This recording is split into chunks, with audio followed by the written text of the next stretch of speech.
And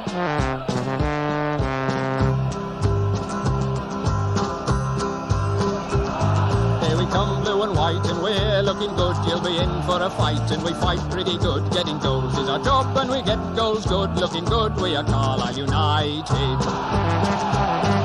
Carlisle United, the team that's on the ball. Carlisle United, the team for one and all. You're looking good, and we're with you all the way. You'll hear us singing every time you play. Hello everyone and welcome to the Brunton Bugle, a podcast focusing on the trials and tribulations of Carlisle United Football Club. From Jack Ashurst to Ben Alnwick and Nigel Saddington to Trevor Swinburne, we've got it covered. This is episode 23 and today we're going to be looking back at the midweek defeat against Tranmere Rovers, giving you a preview of the second round FA Cup tie against Doncaster Rovers this weekend, rounding up the news from Brunton Park and looking at what ex-United players have been getting up to. I'm joined as usual by one of my regular co-hosts and it's today Mike Boove. Mike, how's it going, mate? Yeah, it's going alright.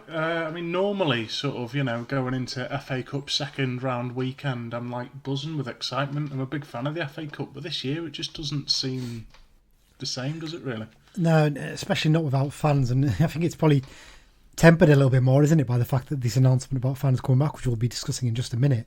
I think it sort of made you sort of realise just how much we've really missed fans from these opening rounds of the FA Cup. I mean, you look at Marine beating Colchester in the first round, brilliant result, but imagine what it'd been like for those Marine fans to go down to all the way to Essex on that long journey. Exactly. But even then, I mean, obviously the FA Cup second round, it's all about getting a big draw in the third round and a big payday. But that even with fans, like 2,000 fans allowed in the ground or whatever it is, it's not going to be a big payday, is it? Even if we get Manchester United away, it'll just be absolutely sods law that we get Man United away if we do. Oh, definitely, we will. Absolutely nailed on. Absolutely nailed on the one. Yeah, we finally get it. Yeah. Okay. Just to sort of sum up, because you probably won't remember most of these, but the players listed there at the start there all played for United and for Doncaster. There was a real rich tapestry to work with in terms of this week for once. Loads and loads of players have played for both clubs. I mean, Lewis Guy, to name one. Ian Atkins didn't play for both, but he managed both clubs. Who else was there? Oh, there was loads. Don O'Riordan, Jason Price, Bob Lee. I think it's Chris Balderson, of course, as well, but one of the most famous. Jason Price, like you say. Billy Painter probably had his best spell of his career at Doncaster. Well, so I'd say Swindon was his best. Well, I think he did well at both, didn't he? I think he scored that goal for Doncaster, didn't he? The famous one against Brentford, where Marcel Trotter missed the penalty, and they went right up the other end, and he played his part there, didn't he? So that's the link there, basically. But they're all sort of a bit older. So obviously, Jack Ashurst famously had a fanzine named after him, a Carlisle United fanzine. Ben Alnwick. What was he famous for outside of football? I can't remember. What Ben was Alnwick. That? What did he do? I don't want to have to put a foul language thing on this, but all I'm going to say is, if you're going to Google Ben Alnwick, make sure you've got your safe search set on your Google, because you might see something you don't want to. Nigel Saddington, who sadly passed away last year, didn't he? I think he suffered from ME towards the end of his career with us, but he was a great player. And Trevor Swinburne, a great goalkeeper for us in the 80s. So I just thought I'd mix up this week, put a few older ones in there for the older listeners out there to appreciate. So there you go. Okay, let's get straight into the news then, Mike. So there's only one thing we can start with this week, isn't there, really? Fans back at games.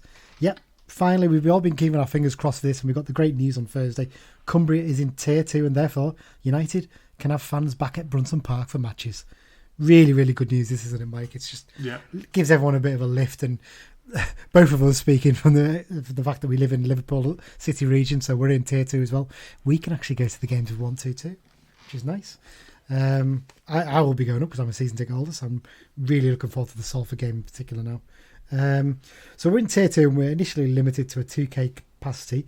Thanks to the test event we held for the Southend game in September, the club is in a good position and we're able to welcome fans back for the midweek tie against Salford City next week. Full details on how this will work for season ticket holders and I think for other fans beyond those, because I think there's about an extra 200 tickets probably available, will come out. It's on the official website, most of that, but about tickets for other fans will be over the weekend, I think, announced. Just all around good news, isn't it, Mike? Yeah, I mean, obviously, with 2,000 still, it's still going to be very, very spread out. I don't know if they'll open the waterworks even. not that they'd have to, I suppose, but just to give that extra spreading out. But I'm sure that them 200 non-season tickets are going to sell like hotcakes. Oh yeah, you'd imagine so when you think people are just so desperate to go to games, and I'm just really excited about it. It's been so boring having to sit there and watch the man telly, and I think Eiffel has generally been great, but nothing beats walking down Warwick Road on a midweek with the floodlights in the distance, does it really? No, definitely not. With a nice home and away chippy in my hand. As anyone who knows me well knows that I love my home and away chippies. But yeah, just really good. It's interesting. Like I said there, the test event's been a real godsend for us here as well, because we literally, it's almost like flicking a switch and just saying to the safety group, right, we've made the tweaks after the test event, we're ready to go here. And the safety group have gone, yep, that's fine, we can hold 2,000 fans for the game. Whereas interesting, a friend of mine who I used to work with, he's a Preston, he's a Wimbledon fan, he lives in Preston, and he was saying how they've got to put together something like an 800-page document before they're allowed in their new ground to host fans in a COVID-safe environment. So it might take them a couple of games before they actually get to the stage where they can get fans back in. But yeah, it just shows that the work the club's doing behind the scenes, they should be applauded for it. Well done for them to do that test event and have them working away even when fans haven't been allowed, to make sure it's safe when we return. So, but it's worth noting as well, because obviously you can only go to games if you are from a Tier 2 area as well, and a lot of the North East is still Tier 3. So a lot of our fans from up that way, well, can't go. But at the same time, how do you police it realistically? I think in terms of season ticket holders, at the very least, they know their addresses, don't they? And I know there's at least one lad I know who lives in Yorkshire who's not going to be able to go, and he's disappointed, but I'm sure he's just happy that all the rest of us can at least go and enjoy the football. And, it might change in a couple of weeks. Cumbria might drop into move up into Tier 3. In that case, the fans won't be allowed in again, so I'll be back to going and watching Prescott cables instead. But yeah, great news on that. Hopefully, I'm hoping to do a match day special for the Salford game. Obviously, everything's socially distanced, but I'll be catching up with Greg Bullman and Danny hopefully for that game, and it'd be nice to get their thoughts on what it's like to be back at Brunton Park. Okay, next up, reserves in action. So the reserves, it seems to be our go-to bounce game, really, doesn't it? Fleetwood Town at the moment. We seem to be playing them as often as we can. It's good to have that link, though, isn't it, I suppose, and know that we can go down there and play with an excellent facility. So yeah, midweek, on Wednesday after the midweek game against Tranmere, the reserves played a game at Fleetwood Town. The Blues ran out 2-1 winners thanks to an own goal and a strike from Josh Dixon. As well as giving Dixon a chance to continue building up his fitness, it also provided much needed game time for Max Hunt, Magnus Norman, Dean Furman, Taylor Charters, Jack Armour and Danny Devine, and also the first year pros, and a few of the youth team players were involved as well, weren't they? Yeah, Chris, good luck, Chris Beech pretty much said that Josh Dixon now for him is just, as in contention for a place in his squad as anyone else in terms of his fitness now, which is really good after them nasty injuries that he's had. I think he'll be in the first team by Christmas. I genuinely do. I think he's shown the quality, and I think Beech has been, not been shy about saying how good he is on the ball in terms of passing and how he's improved in terms of winning the ball back, which is a vital part of the way we play. And I have a feeling he might rest he's not going to rest Guy. Mellish maybe not, but maybe Joe Riley's place to be under threat possibly. A lot of people said I'll bring Dean Furman in, but I think Guy and Furman really are the ones fighting for one place almost, aren't they? Really, we're blessed with quality in that position particularly. But as well, people who watch the youth team regularly, obviously Branthwaite's gone now, who's the other lad? I should know, soon as Galloway. No, Galloway went as well, and McCarran, yeah. Yes. They've all sort of gone on now. But people who watch the youth team regularly said that Josh Dixon was sort of the best player of that bunch. So it'd be really interesting to see how he does. I don't know if you saw it, Mike. John Coleman did an article about Jared Branthwaite. Yeah, I read that. Yeah, absolutely brilliant. If you've not read it, go and read it. It's on the News and Star website. It's a long read, but really interesting about Jared's development. And he's not one of these players who was like a Dempsey at the age of 13, 14, people like, that lad's going to go on to be a first-team player, and they're really impressed with him, or even Janssen. There were some real doubts about whether he would even get a YTS deal, wasn't there? Yeah, It's incredible when you read it. Yeah, saying like he was too nice, wasn't he? He was, he didn't sort of have that sort of fierce determination that maybe, if you've got it, you make it, and if you don't, you don't. Because he seems quite a sort of placid character, really. But he really knuckled down from sort of having them conversations, and obviously, he's at Everton now. So well, the one thing that stands out for Michael, I know we're getting a little bit off piece there, I think it's worth mentioning. And I do defend him occasionally. I think Stephen Presley deserves a lot of credit for recognising very quickly just how good he was, because I think he saw him for a reserve game and said straight away, let's get that lad tied down on a long contract, speaking to the lad's parents.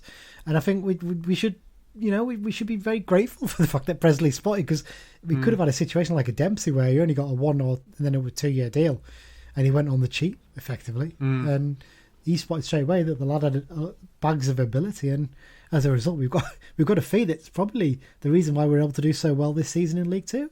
Yeah, no, definitely. But at the same time, Presley, Aaron Hayden couldn't get a look in under him, could he? So, no, but occasionally that happens with players, doesn't it? One manager doesn't really rate them, and maybe not even so much you rate. Maybe Hayden wasn't doing enough to get in the team, and he got his chance eventually. And in fact, he was playing at right back, really, wasn't he, when he was coming into the team? Actually, people forget that. So yeah. But yeah, we got a little bit off tangent there, but I think it was worth discussing. But you're right, Dixon. I just think he's got this chance of getting into the team, and by all accounts, Luce Bell had another good game as well for them, and I have a feeling he might be involved towards the end of the season as well if we're doing well. So yeah, good result for the reserves there.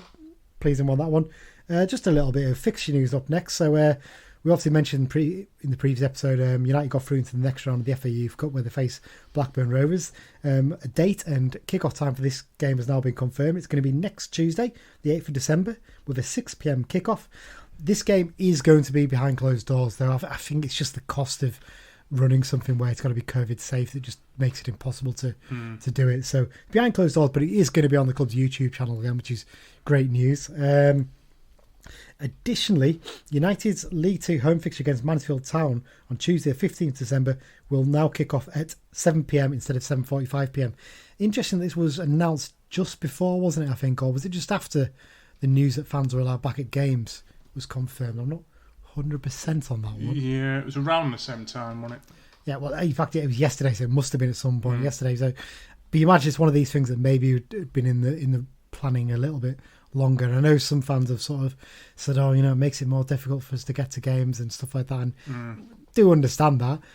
On the flip side, it makes it more difficult for me, but I'll in the same way, I'll get back a lot sooner as well. So I won't be getting back at midnight like I used to for midweek games. So that's always quite nice. But yeah, so that game's been moved, but fans should be at that game, which is very exciting as well.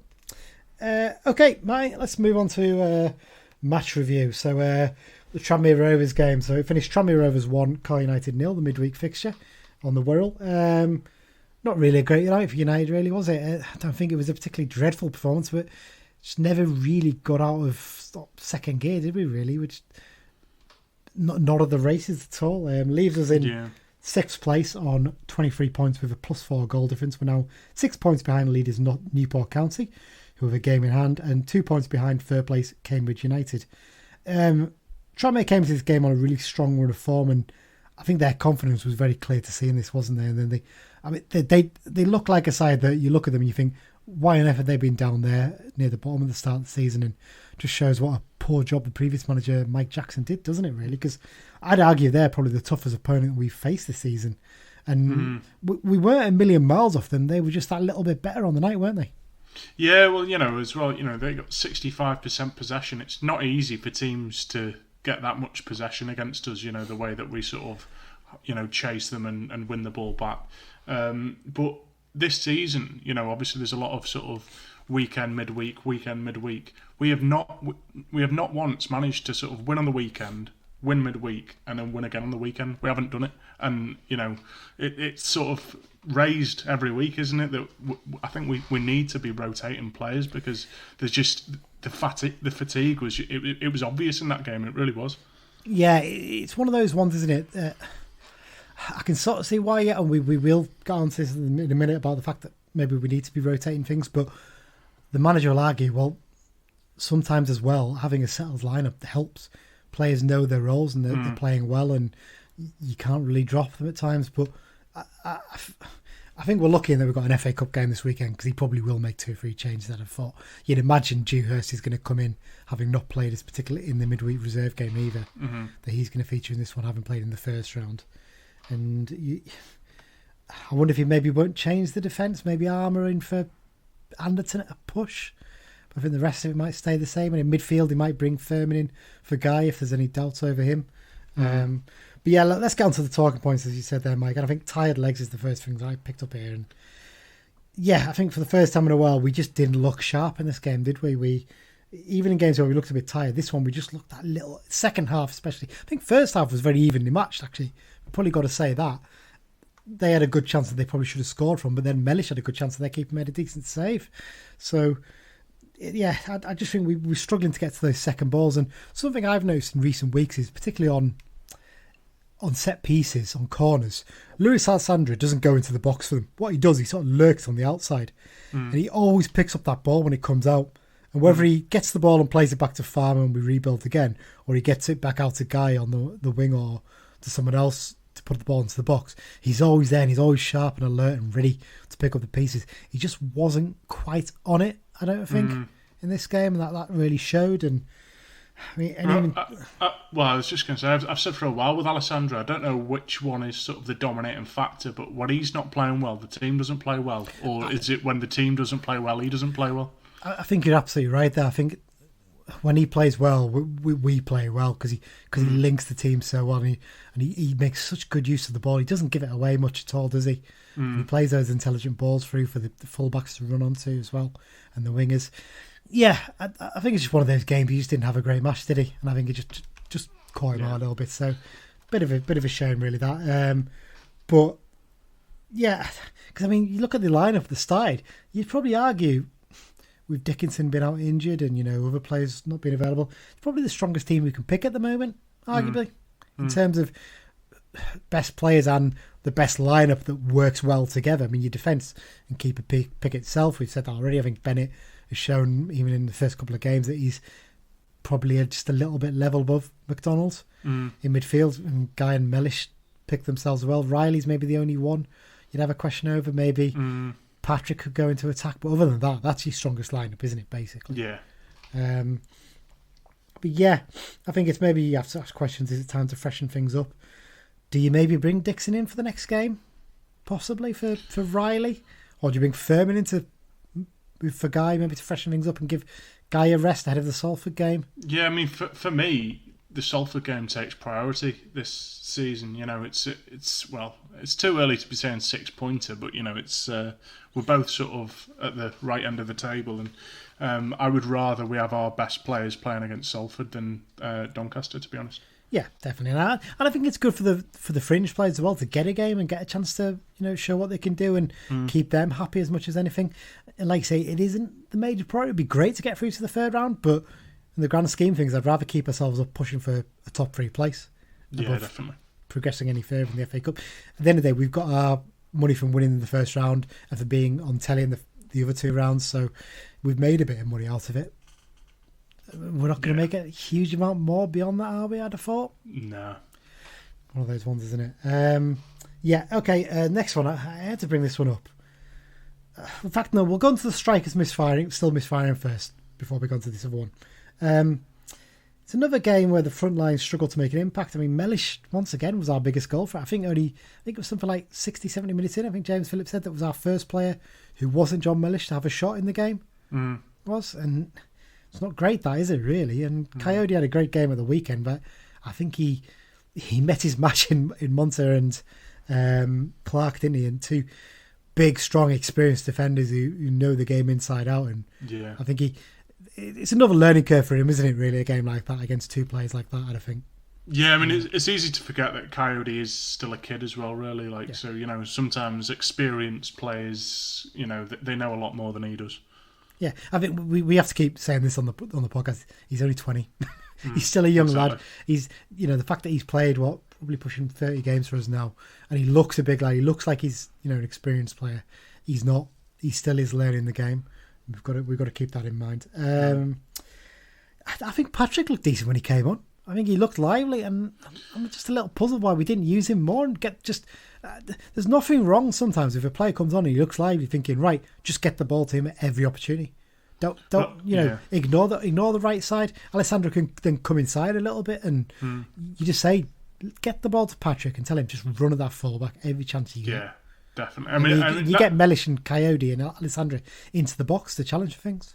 Yeah, I mean, Patrick looks a different player when he comes on off the bench as opposed to when he's starting, and that's something that we really need to sort of get into. It's something that always frustrated me with David Amu, is that when we had him, I can't remember who we were playing, but we were playing against some team, and he had a 35-year-old midfielder playing out of position at fullback, and he was on a yellow card, and we brought Amu on off the bench, to sort of take him on down that flank, and he just wouldn't skin him. And it's like, just have a go at him. And Patrick seems to sort of want to do that, but we need to give him the service to let him do that as well. And I think Patrick's a lot better at doing that, to be fair. I think he's a lot more direct and he's more physical than Amu ever was. And he works hard, to be fair with him. In contrast, Toure, he's got so much ability and so many tricks. And he's not just about the pace, is he? He's about the ability to make the ball stick to his foot. Yeah. He can turn players inside out, and he is a joy to watch when he does it. The problem I've got is he doesn't at the moment seem to have that confidence. You look at some of the goals he scored for Hartlepool, and he's cutting it from the inside and pinging it in the top corner. It's brilliant, and he's just not really shown the ability to do that for us yet. Yeah. Maybe he just hasn't got the confidence, and I don't know. I just like to see him occasionally just cut inside and just hit the thing, because Patrick will do that. Patrick's more than happy. The only time I've seen Toure do that recently was the first goal against Crawley. And that was a bit of a P-roller, really, wasn't it? It wasn't the greatest shot in the world. Keeper should have done better with it, actually, when you watch it back. He hasn't really looked to try and put it in the top corner yet, and I'd like to see him do that a bit more often. Yeah, but I feel once he does that and gets the confidence from doing that, that'll help. But also maybe having fans in the ground. I know our fans can be a negative bunch, but if he's sort of trying them things, generally speaking, our fans are sort of pleased to see that. And if they just give him a bit of support and say, unlucky, keep it going, kind of thing, that might just sort of give him that little boost that he needs as well. Well, the 1,000 fans who were in against Southend absolutely loved him and were really impressed with what he was doing and his ability on the ball. And I think with the 2,000 there, and the one we've watched him in those games on iPhone and seen how he can turn a defender inside out and go past a man with ease, the fans are going to love him. They really are. And the thing is as well, he's not a lazy player. He gets back. Some wingers won't track back and won't do the defending. He will get back and defend. He's brilliant at it. Fair play to him. And I really want to. I think fans will take him when the fans get back into the ground. They will love him for that, and I don't think Beech would tolerate him not putting the effort in either. It's one of those ones that maybe Patrick in for Toure, maybe worth. I know he's only just come back after his suspension, but maybe it's almost like a kick off the backside to him to say, look, you need to start being a bit more direct and a bit more positive in the way you're putting the ball in the box or having a go at goal, and give Patrick a couple of games and to show what he can do. I reckon Patrick will probably start in the FA Cup game. I think Toure might be on the bench, possibly to come on later on in the game. Okay, so that's the strikes and misfiring one. The last one, we've got to bring this one up, Mike, and it just... baffling rules. I don't get this. I really am puzzled as to why it's come in. So obviously, we can't talk about this game without focusing on the ridiculous rule that seems to be in place regarding match balls. So anyone who watched on the iPhone or even listened to James Phillips' commentary will understand that there seems to be some sort of directive to referees that you must use the match ball that went out of play as much as possible in the games. But with very few ball boys around the ground at games, it's slowing the game down so much because players have to go into the stands or run down the touchline. The ball goes out of play on the halfway line, but goes right down the touchline to the corner flag. Does your keeper then have to run over to the corner almost into the stand to get it to throw back down the line? Or could you not pick up the ball off one of those cones on around the edge of the pitch? Why not just do that and then leave the ball boys to go and fetch the balls and put them back on they can then clean the balls and carry on with the game. For some reason, it doesn't seem to be every game. Some referees seem a bit more relaxed about it. Some referees are just proper little... I'm trying to be careful with my words here. Just proper little snotty little officials who just like, oh, you must use the ball that went out. You can't pick up the one that's right by you. Towards the end of the game, he was being a little bit looser, but it all came to a bit of a head, didn't it? Where our players have been trying to use the balls around the pitch, but then the referee kept saying to them, no, you've got to use the ball that's gone out. So they started doing that. And then the ball went out in the stand where the camera is. It's a small stand alongside the road, isn't it? So it went out on that stand, and there was a ball nearby. And Tanner sort of looked to it and thought, I've got to go for the ball in the stand. Now, a ball boy was nearby it and picked it up, and he had the squirty stuff to clean it. And Tanner was like, standing like, just give me the ball. And the bloke just wouldn't do it. He was refusing to. And he started mouthing off at Tanner. And Tanner was like, what am I supposed to? You're telling me to use the ball that's in the stand to use as much as possible. There's a ball next to me, yeah, but you're telling me not to use them. That's why I'm waiting to get it. And this bloke was just being a proper arse about it, wasn't he? He was. Yeah. You know what? It just ruins the game. I don't pay £10 to watch, players trotting down the line to pick up a ball for like good 3 or 4 minutes of it at least. But at the same time, I feel this is a home advantage thing, isn't it? And if Tranmere were losing 1-0, then, they'd be trying to get the ball back moving as quickly as possible. But it's the referees that directing it, isn't it? They're the ones who deciding it. Yeah, but it's whoever. I mean, I say ball boy, ball man, whatever it was at the side of the pitch. I don't know who they are, like where they come from, or. But this is the thing. If that basically, I think it's just like stewards essentially doing it. But if that ball lands there in that stand, and I can't believe we're dedicating a few minutes to this, but here you go. If that ball lands in the stand there, and that steward's not there, he's further down the stand. Maybe he's not nearby to it. And Tanner goes to pick up the ball by the side of the pitch. The referee would go, no, go and fetch the ball that's in the stand. He would. But just because the bloke held on to it, picked it up, even though he's got the stuff, the disinfectant to spray the ball, which he could have done quickly and passed it back. It's pathetic, and I know I shouldn't really get wound up about it, but it ruins the game as a spectacle for me. And, because fans aren't there and having to pay to watch it on the internet, they should be doing everything they're possible to make the game flow a lot better. They really should. No, definitely. But as well, if players are having to sort of run into the stand to get the ball, you know what it's like, sort of running on concrete with studs on. Yeah, it's you don't not want that. It's not easy, and a player could slip and hurt himself as well. But it's silly, isn't it? It's silly. I might write a strongly worded email to the Football League and find out. I did that what once. Are you playing at? Yeah, I know exactly what kind of response I'm going to get to. The template one, probably. Anything else you want to discuss from the Tranmere game, Mike? I don't think there's much to discuss, really. It wasn't a great game, was it? No, I mean, it's one of them as well. We had a sort of half-decent chance in the first half. I don't know if it was saved or it hit the post. Yeah, I think it was the militia one, wasn't it? It was a good header. Yeah. And it's one of them. If we go 1-0 up then, could it be a different game? We're not going to beat ourselves up over it. I think Taylor Blackett looked very impressive for them. I don't think we'll face many players as good as him this season. I mean that goal, that was what we were saying we want Toure to do, basically, wasn't it? Just cut in from the left and curl it into the top corner. It was a little bit too easy. I think Tanner could have done a little bit better with that, I think, to be honest. I think he was beaten a bit too easily. Praise him at the weekend for the way he played against Crawley. You've got to then pick up and say, he needs to do a little bit better than that. Maybe he needs a bit more support as well from his midfield and his wingers. Also, I've got to ask you, Mike, do you think that shot crossed the line?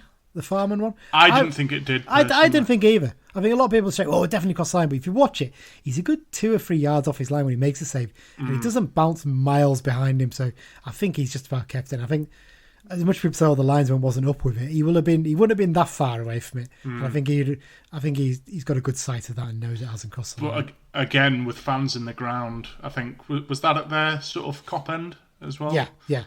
Could that have been given? It could well have been. It's one of those ones, isn't it? And I think you could probably say as well, maybe Hayden didn't have his best game as well. I think he was just trying a little bit too much at times, and maybe, I know he's got the ability to run with the ball and bring it forward. I think sometimes he just needs to rein it in a little bit and just give it to Callum Guy. Callum Guy will get us going again, and then he'll pick out Alessandro, and we flow a lot better in that way. I mean, that's the way it is. Okay, Mike, I think that's the end of part 1 of the episode. After the break, we'll be looking ahead to the midweek FA Cup tie. Sorry, not weekend FA Cup tie even, against League One side Doncaster Rovers. We'll be back in just a second.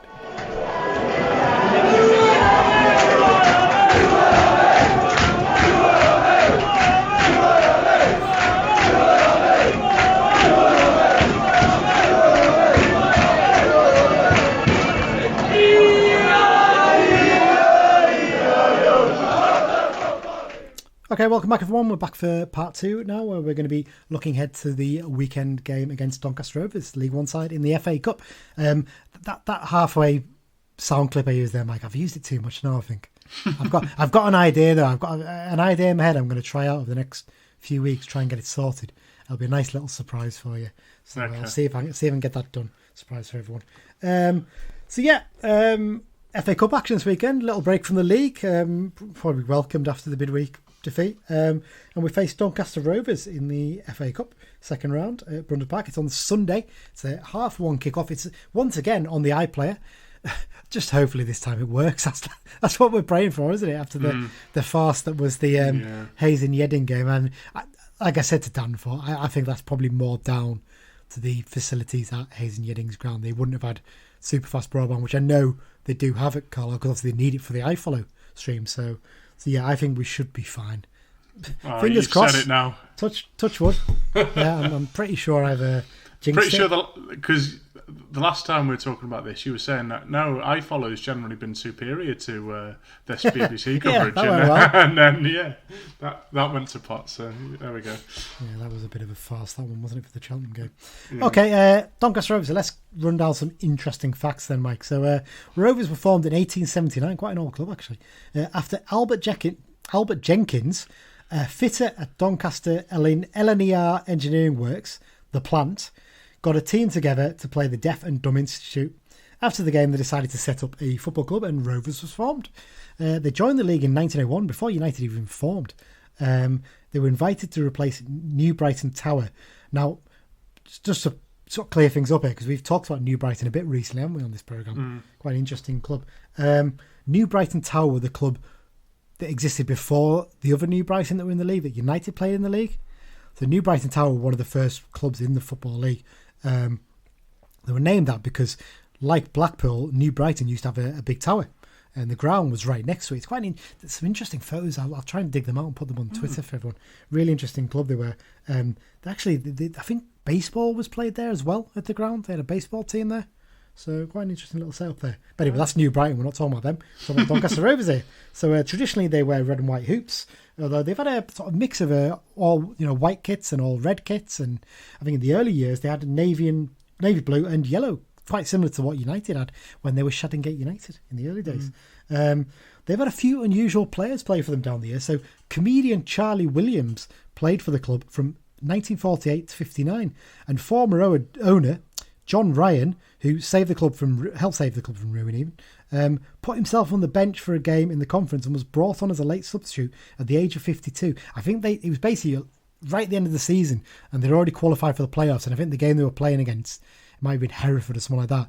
I don't think there was anything riding on it at all. I think both clubs couldn't really change position or have any really effect, so they basically put him on, and at the age of 52, I think he went into the Guinness Book of World Records as the oldest player in the English league or something like that, because I don't think he's the oldest professional footballer in the world now, because that is a fella you might want to look him up, called King Kazoo.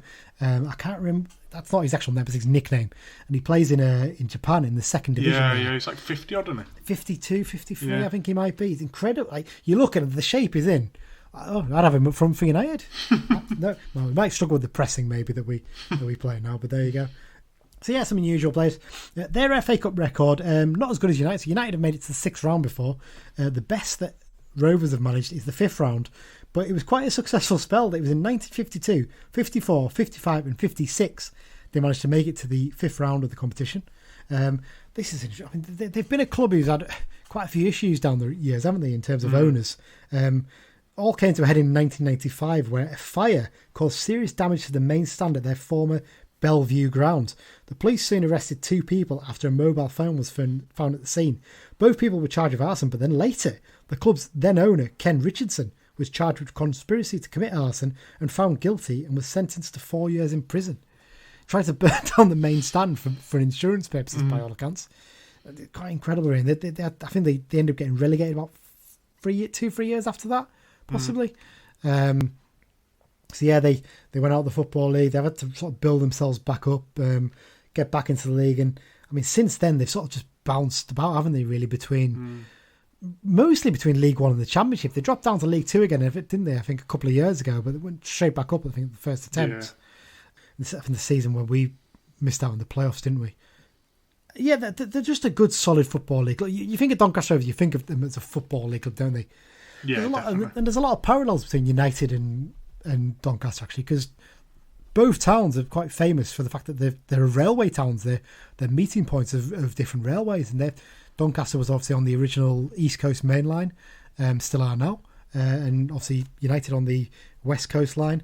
And they're just a club down the years. They've never had major success until, you'd argue, actually, the last 10, 20 years have probably been one of the most successful spells in the club's history in terms of being in the Championship for long periods as well. Okay. But also another parallel, if we want to just sort of seamlessly go on to this next bit, is, both teams have members of slightly famous boy bands as famous supporters. There you go. That's a... Okay, I'm going to challenge you on this one, right? 911 are not the same as One Direction. Ooh, debatable. I apologise to Lee Brennan if he's listening to this, but I think One Direction have done a little bit better than 911 did. See, obviously, you've touched on it there. So, celebrity fans. So, the most famous Doncaster one's got to be Louis Tomlinson, the singer from One Direction, who's a huge Rovers fan, and he's actually played for their reserve team, wasn't he? I think it was they played a reserve game. They got like a massive crowd. Obviously, teenage girls basically go and wanted to watch Louis Tomlinson in a pair of shorts. But well, he was on their books as a youth player as well. Yeah, quite a young one, wasn't he? I think like before the age of 16, wasn't he? It wasn't white or something like that. But yes, he's the most famous Rovers fan out there. Paul Daniels was also reportedly a supporter, as is Tony Christie of Amarillo fame. Quite a mixed bunch there. Not as good as the Tranmere ones, I don't think. It'll take a lot this season, I think, to top the Tranmere famous fans one, I think. If you get Man United the next round, we'll have plenty to pick from then. Mick Hucknall being the pick there, obviously. So, head-to-head record, about as balanced as you can get. So, we've won 42 games against Doncaster. We've lost 23, and 17 games have been drawn. So, pretty much as balanced as possible. We played against Doncaster in the first ever Football League season. In fact, we played against them in the FA Cup in 1927 before we draw. In fact, no, the first season we were in the football. No, wait. Sorry, I'm trying to work this out in my head here now. November 1927, we will not have been in the Football League, correct? Okay, so yeah, we played against them in November 1927 in the FA Cup, and we beat them 2-1. So that would have been a giant killing at the time because they were a Football League side. But yeah, down the years, we've been playing them for quite a while. Our record is actually pretty good. I think since 1991, we've only lost 4 games against them and won pretty much the majority of the rest. Yeah, I can think just off the top of my head quite a few sort of memorable victories that we've had, because we had obviously the first game of the season in League One, in League One, beat them 1-0, and funnily enough, James Coppinger was playing for them that day, and he still plays for them today. It's astonishing, isn't it? We'll 39 years. We'll get on to him in a minute because he's a proper force of nature, isn't he, really? Yeah. Quite an incredible story. We had that game as well, same season away. I don't think they'd lost there ever, had they? Two of the best goals you'll ever see as well. I mean, Jeff Smith scored an absolute belt in this game, and then Carl Hawley's like, I can't remember which way around it was, but one of the other was like, right, I'm not being outdone by that. And Carl Hawley's, when you watch the camera angle of it, the bend he gets on the shot. Yeah. Go and search it. I think it's on Jeff Jackson's YouTube page. I think you can see it there. It is a brilliant goal. But yeah, in recent years, we've generally got a good record against them, to be fair. I think famously as well, we I think, was it, I'm trying to think. No, in fact, we lost this game. Sorry, I thought we drew it, but as well as that, I remember Dave Symington's free kick against them. Oh, yeah. Oh, an absolute belter. He's got a couple of belters that season, one against Scunthorpe as well. One of my favourite games actually was we played them away, and this was when Greg Abbott was in charge, and we had that season where we sort of fought relegation a bit, signed Sean O'Hanlon and survived. And I put £5 on Liam Noble, first goal scorer at 16-1. £5 on Liam Noble, last goal scorer at 16-1, and he scored both goals, and we won 2-0. Yeah, I remember that one. It's one of the few grounds I've not been to. It's quite annoying, really, because it's not that far away, but the games have never fallen nicely for me to be able to go to them. So just sod's law with that one. Yeah. So last time we played, as you mentioned there, we last played them in League Two. In the season we made the playoffs, but they went up automatically. We played them on Valentine's Day. It was a midweek fixture, and we won 2-1 thanks to goals from Nicky Adams and an own goal from Niall Mason. Tommy Rose scored a 90th minute consolation for them. I think Adams' goal was a particularly good one as well, wasn't it? I think it was like like a right foot volley at the far post, something like that, I think, from a cross. I think so.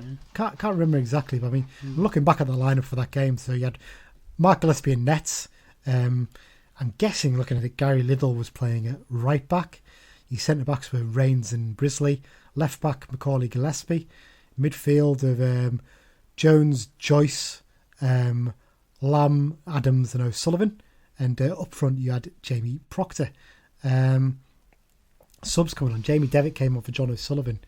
Jabbo Obere came on for Proctor, and James Bailey, whatever happened to him, came in the 90th minute for Adams. So quite a mixed bunch, really, in terms of the team there. Once again, James Coppinger was playing for them. I don't think there's a game where he ever played against us. It's ridiculous, isn't it?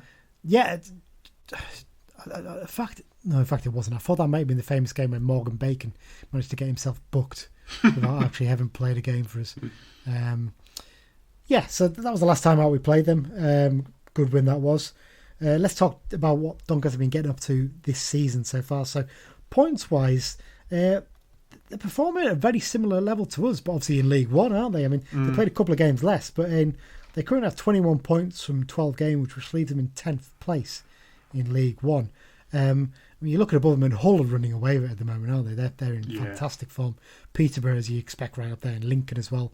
Portsmouth, Ipswich, Charlton, Fleetwood, Sunderland, and surprisingly Accrington just above them as well. So really, considering the squad they've got and the teams that are above us, they're doing pretty well, aren't they, actually? In the grand scheme of things. It's decent form for them. Last time out, they played against Blackpool in the league, and they had a dramatic late comeback in that game, didn't they? I think they were 2-0 down, and they came back to win 3-2 with a 76-minute penalty, giving the win. We won't touch on the goal scorers there because there's a couple of ex-Blues that we're going to be mentioning later on in the episode. So they come into the game on form that's pretty average, really, isn't it? The last 6 games, 2 wins, 2 draws, 2 losses. Not too dissimilar, really, to United again, but obviously at a higher level than us. Their manager is Darren Moore, who's one of the few black managers in the EFL.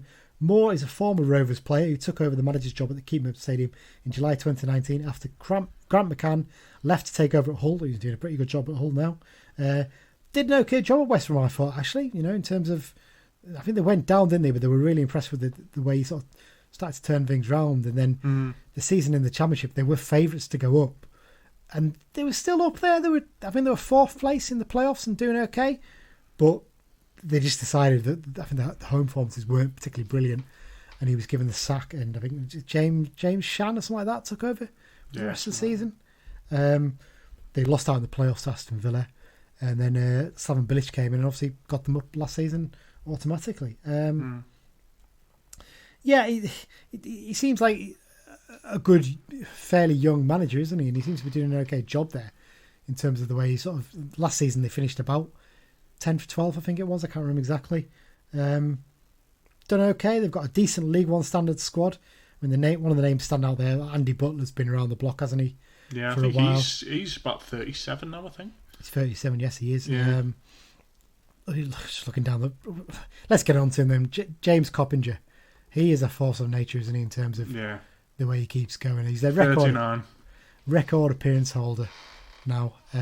Started out in Newcastle. One of those players down the years you would have thought, if we weren't such an absolute shambles at the end of the century, we probably would have been signing him on loan. Instead, he actually went to Hartlepool for a bit, didn't he, after he left them, and had a spell at Exeter, and then joined Doncaster way back in, let me check it, 2004. Had 8 years there, went and spent short spell on loan at Nottingham Forest, came back to Doncaster, and he's been there for pretty much 16 years solid, hasn't he? Made 600 appearances. Yeah. And he's still, I can't remember exactly, but I think he's got a record of scoring in every one of those seasons, possibly. Not 100% on that. I don't know. But yeah, it's to be still going at 39 is really impressive. But he never sort of depended on pace, did he? He's sort of quite a little wily, almost like a Luis Alessandro type player that sort of he's more sort of... Yeah, he's got a cross between him and Nicky Adams, isn't he? He's not got a burst of pace, but he's got a bit of trick and he's got a great ability to put a good ball in the box as well. He's a brilliant player, and the fact that he's still going now is just a real testament to the shape he's kept himself in. And it sounds ridiculous, but he's one to watch at the weekend. He's one to keep an eye out for, really, because he's probably just as much their biggest threat now as he was back then. Yeah, I mean, it'd be interesting how much they rotate as much as us, because I'm sure that, while we're saying that we're not that bothered and the midweek game's more important, they may well be of the same mentality. Yeah, I think Ben Whiteman's their captain. I think he's another key player for them. And Brad Halliday's been around the block, so he's a good right back. He was at Middlesbrough, was he, I think? Name rings a bell? Not sure. 100% on that one. Again, I think he's another one of those ones who I'm surprised we haven't signed at some point. In terms of former United players, there's two in defence. There's Tom Anderson, centre-back. You might remember him, had a short loan spell from Burnley. And even shorter loan spell was Reece James. I think he played one league game and one cup game. I think he got a bad injury, didn't he, against Blackburn in the cup, and then went back to Man United after his short loan spell. Quite a settled player now for Doncaster. I think he's playing quite regularly for them.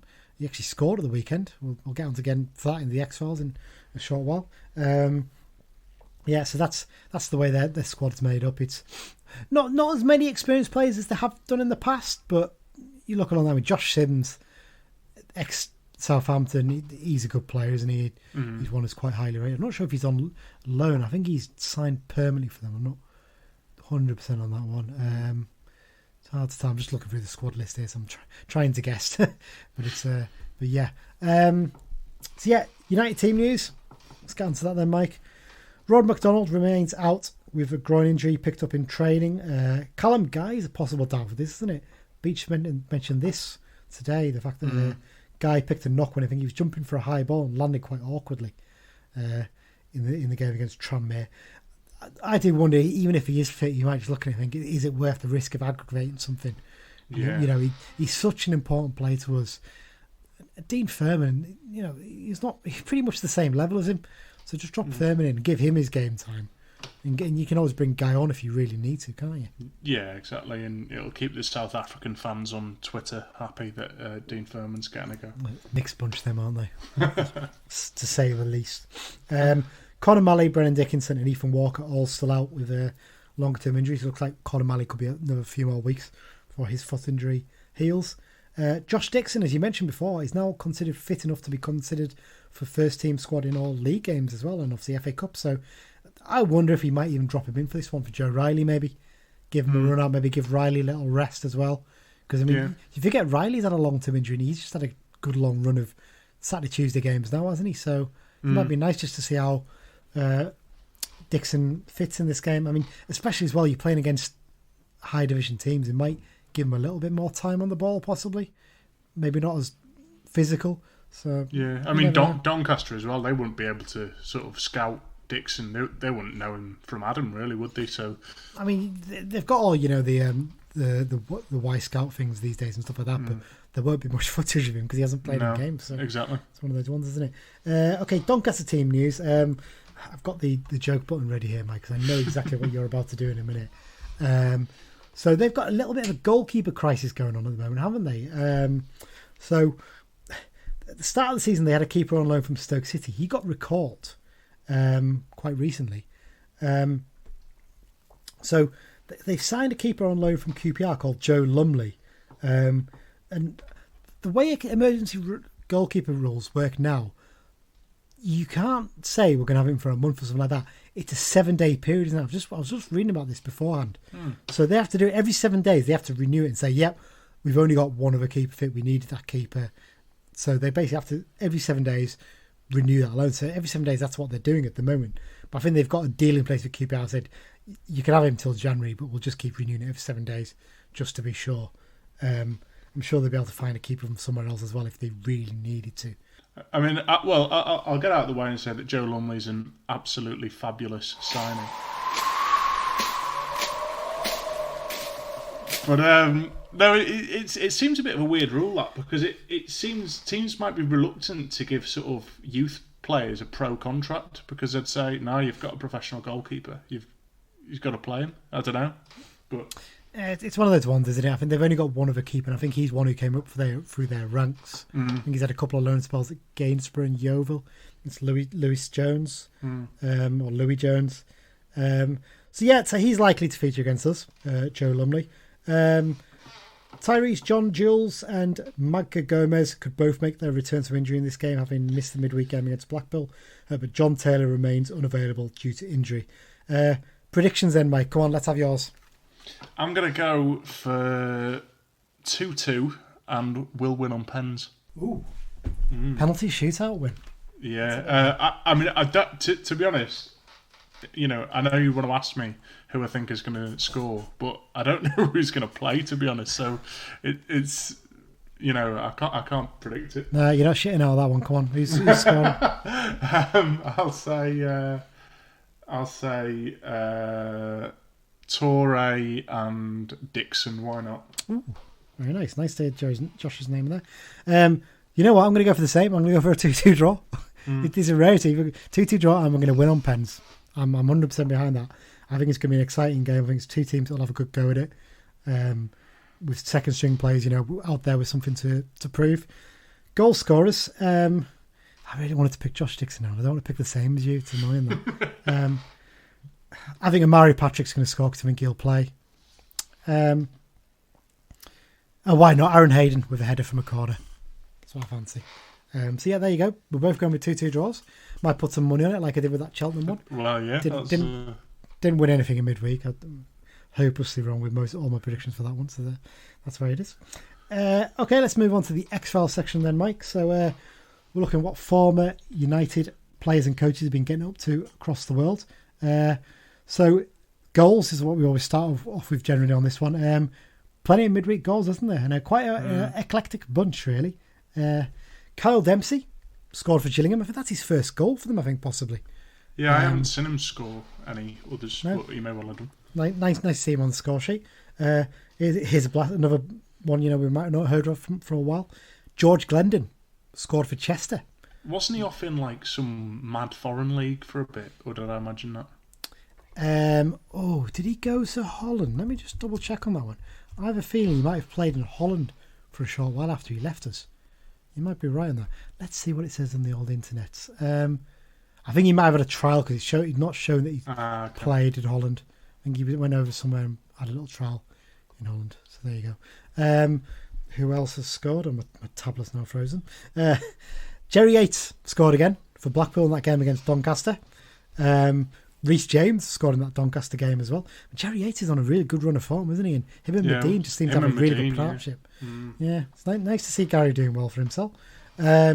Cole Stockton got a goal for Morecambe, and the most impressive of lot, saved the best to last, Ryan Bowman scored his first career hat-trick in Exeter's 6-1 win against Colchester. They absolutely battered Colchester, didn't they? Because there's only a couple of places between them before this game, wasn't there? Yeah. Quite impressive there from Bowman. A little bit of transfer news as well, Mike. So Joe Garner is set to leave Wigan. He's set for a move to the Indian Super League to join East Bengal under new manager Robbie Fowler. I can't imagine all the fun that Joe Garner's going to get to over there, can you? It seems like a mental move, to be honest. But I think it's a money move, isn't it? Really? Yeah. I think it's one of the. From what I can gather, the Indian Super League, the football one they have over there, obviously it's not on the same money terms as like the IPL, the cricket one, which they get paid astonishing amounts for 6-7 weeks work, something like that. I think it's similar sort of scale though. I think in terms of the players go over there, it's a short-term contract. You play for the club, you earn a nice wedge of money, and then you come back basically. I think Daryl Duffy was over there, wasn't he? I think playing for a short while. I think he might have played in the proper Indian League possibly. I'm not 100% on that one, but I think he quite enjoyed his time over there. I think he moved his family over for a short while. But yeah, it's interesting Robbie Fowler's moved there because he was in charge of Brisbane Roar, where Tom Aldred and Macaulay Gillespie were playing. It's interesting that he's moved there. The last bit is a bit of a sort of coaching news, is that Tony Caig, former United keeper, goalkeeping coach, and so I suppose you say he's a legend really. I think he gets a little bit overlooked sometimes, played over 200 games for us, so nice to always give Tony a mention. So Tony Caig has been named as one of the caretaker managers at Livingston, after Gary Holt's resignation. I just hope it goes a bit better for him than it did when he was caretaker manager with Paul Furwell United for that short period. But yeah, so yeah, nice to see Tony getting into management, albeit briefly, probably. And that's it, I think, in terms of the X-Files. I mean, there's anything else to pick up there, Mike? So that's pretty much it for this week. Thanks once again for joining me. Mm. Really appreciate it. No update on the specials. Me and Dan haven't been able to correlate our time frames and all that sort of stuff to record the kit special. It's written, it's ready to go. It's just a case of sitting down and recording. And again, I just don't have the time to finish off doing the 0506 one.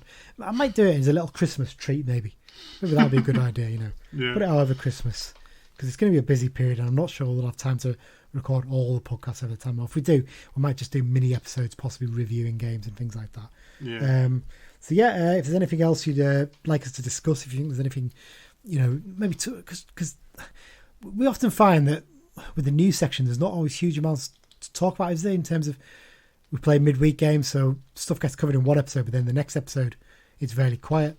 So if there's any sort of big talking points you think it might be worth us discussing, we're always happy to look at them. So give us a shout out on Twitter at Brunton Bugle, or by email to bruntonbugle@gmail.com, or on the message board. We're always in there as well. And obviously the Be Just and Fear Not Facebook group is really positive, active group. I think it's just hit 1,000 members, was it, the other day, Mike? Yeah, I saw that.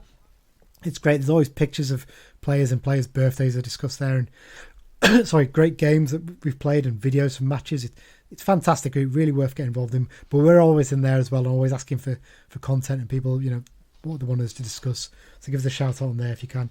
If you haven't already, remember the fact that you can subscribe to the podcast via all good podcast apps. Just search for Brunton Bugle and you'll find it there. Spotify, Acast, Google Podcasts, Apple Podcasts. It's all on there. And if you can go on those podcast apps as well and give us a review as well for the podcast, we really do appreciate it. 5-star reviews will be brilliant. Thank you very much for everyone who does that. And thank you to everyone who pointed out the half man, half biscuit references I managed to slip into the last episode. You haven't listened to it yet. I think I got 10 in total. Some of them are very discreet. For instance, Let's Not, I said at one point, which is the name of a half man, half biscuit song, and people might not have spotted that one. So there you go. Should we go into the map, Mike? Yeah. Because a new country has entered the game. Oh. They only entered the other day. Let me just load it up. I couldn't, because what it shows is a map and all the countries where people are listening are highlighted in colours, but then there's a list below. And sometimes you can miss some of them because they're very small countries. And one of those very small countries is Bahrain. Oh. So we've moved from Saudi Arabia to where all the oil money is. Yeah. Well, yeah. I just suspect it's probably either someone on holiday or an oil worker out there. Who's going on holiday to Bahrain in these times? Someone with a bit of cash. If they want to throw a bit of cash towards the podcast or towards the football club, give him a shout. I'm sure the people want us to get involved. I'm just going to double check where our listener in Germany still is. Oh, it's up in the northern coast, Bremerhaven is where they're listening now. So it's not bit of a commute for Thomas Muller to get to training from there, but Yeah, good lad. That's it, Mike, I think, for this episode. So I think we'll be back to preview the Salford game. Maybe I'll probably keep that one a little bit of a shorter episode, maybe, because I'm hoping to do one for the Salford game. And in terms of previewing the game after that in the league, it might be a bit different how we do it. I'm going to try and do a match day episode for the Salford one and get that out as soon as I can after that game. So it's going to be a busy week. So the specials might have to wait a little bit longer because the next couple of weeks are going to be busy once again. But thanks once again for joining, Mike. Really do appreciate it. Thanks everyone for listening, and up the Blues. All are united, the team that's